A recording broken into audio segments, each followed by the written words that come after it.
Hello! Xin chào mừng anh chị và các bạn cùng quý nhà đầu tư cá nhân đến với kênh thông tin bất động sản Biển Xanh. Chúc anh chị và các bạn nhiều sức khỏe, bình an và luôn gặp nhiều may mắn trong cuộc sống. Giới đầu tư lướt sóng đất nền, phát sốt với trả lãi ngân hàng mùa dịch.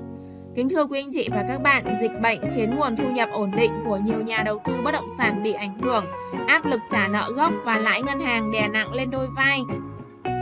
Nhiều nhà đầu tư đất nền tại thành phố Hồ Chí Minh đang rất là áp lực với lãi vay ngân hàng hàng tháng. Gồng tiền vay ngân hàng 44 triệu đồng trên tháng.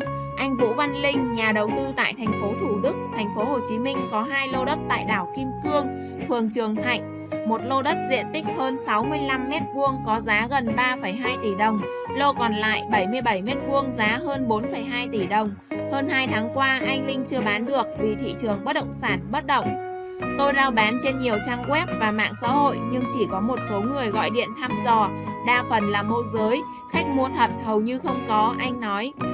Theo anh Linh, để mua được 2 lô đất ở đảo Kim Cương, anh phải vay ngân hàng 3 tỷ đồng, mỗi tháng tiền gốc và lãi hơn 44 triệu đồng. Sau 1 năm gồng tiền vay ngân hàng, anh bắt đầu đuối sức. Anh kể tiền trả ngân hàng chủ yếu phụ thuộc vào nguồn thu từ kinh doanh thiết bị nhà bếp. Tuy nhiên, hiện nay việc kinh doanh gặp nhiều khó khăn do dịch Covid-19. Cửa hàng phải tạm đóng cửa, việc kinh doanh online cũng không mấy khả quan. Có khách mua thiện chí, tôi sẵn sàng giảm 100 triệu đồng trên lô. Giờ nếu bán được 2 lô thì trừ gốc và lãi ngân hàng tôi lãi đúng 72 triệu đồng. Đầu tư hơn 7 tỷ đồng, lợi nhuận chỉ 1% sau 1 năm là thất bại, anh chia sẻ.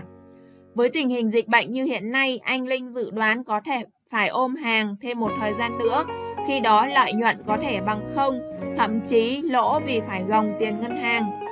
Mỗi tháng trả gốc và lãi ngân hàng hơn 40 triệu đồng khiến anh cảm thấy như ngồi trên đống lửa. Chị Trần Ngọc Phượng, một nhà đầu tư tại quận Tân Bình, thành phố Hồ Chí Minh cũng cho biết vợ chồng chị đầu tư lô đất ở đường Tân Hiệp 16, huyện Hóc Môn, diện tích 130 m². Chị rao bán với giá 2 tỷ 950 triệu đồng nhưng hơn 1 tháng qua không có khách mua. Chúng tôi cũng bán một lô đất khác diện tích 70 m² trên đường Trần Văn Mười, huyện Hóc Môn, thành phố Hồ Chí Minh giá 2 tỷ 400 triệu đồng. 2 tháng nay tôi chưa bán được, sổ hồng của 2 lô đất đều nằm trong ngân hàng, chị nói.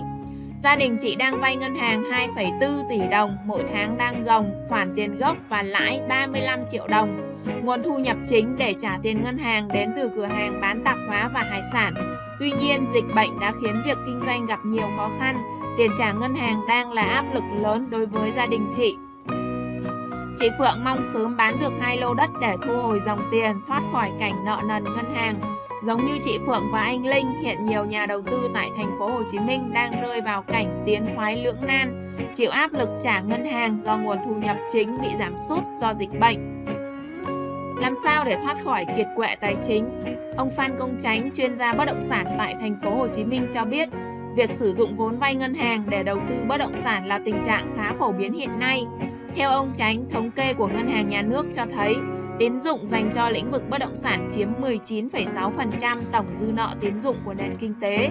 Trong đó, bất động sản phục vụ mục đích kinh doanh chiếm gần 34% tổng dư nợ tín dụng bất động sản. Bất động sản phục vụ mục đích tự sử dụng chiếm hơn 66% tổng dư nợ. Dễ hiểu nhất, cứ 5 đồng cho vay có 1 đồng đổ vào bất động sản.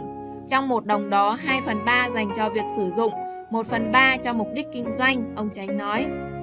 Cũng theo ông Chánh, hiện tại một số nhà đầu tư đang không đủ thu nhập để trang trải lãi vay ngân hàng do cú sốc Covid-19 gây ra cho nền kinh tế. Đây được gọi là kiệt quệ tài chính. Để thoát khỏi tình trạng này, nhà đầu tư nên tìm nguồn thu nhập bổ sung hoặc là bán tài sản để cắt giảm khoản nợ. Trước đây, người Việt thường chọn đầu tư vào bất động sản vì đây là kênh an toàn hơn so với các kênh khác.